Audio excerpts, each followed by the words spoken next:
Hello guys, welcome back to our YouTube channel. In today's video, let's begin with the tutorial for Instagram app.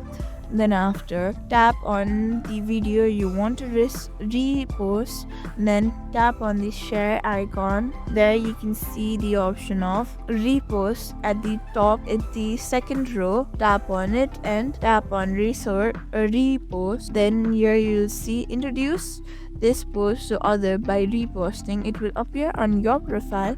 Use the repost button to repost or remove repost at any time. Tap on OK. Then if you see over here, in before I didn't have the option of repost, but now here you can see it in the middle there is the option of repost. If you see, I have reposted a video like this. You can repost anything in TikTok. Thank you for watching this video. Make sure you like, share and subscribe to our YouTube channel for more such content.